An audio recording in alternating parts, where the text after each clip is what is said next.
আইপিএলের চলমান আসরে একমাত্র বাংলাদেশি ক্রিকেটার হিসেবে খেলছেন মুস্তাফিজুর রহমান। চেন্নাই সুপার কিংসের জার্সিতে দুর্দান্ত ফর্মেও রয়েছেন তিনি। ইতোমধ্যেই 5 ম্যাচ খেলে 10 উইকেট নেয়া টাইগার এই পেসার রয়েছেন সর্বোচ্চ উইকেট শিকারী বোলার হওয়ার দৌড়েও।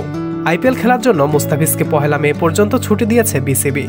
এরপর দেশে ফিরে আসতে হবে তাকে, ফলে পুরো মৌসুমে খেলা হচ্ছে না তার। এই অনাপত্তিপত্রের বেড়াজালে পড়ে এবারের আইপিএলে খেলা হচ্ছে না আরেক টাইগার পেসার শরীফুল ইসলামেরও।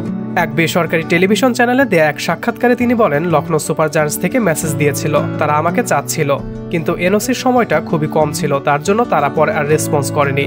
যদি বিসিবি পুরো এনওসিটা দিত তাহলে হতো। যেহেতু আমাদের জিম্বাবুয়ের বিপক্ষে সিরিজ রয়েছে, সেক্ষেত্রে চিন্তা করে এনওসিটা এভাবেই দেয়া হয়েছে।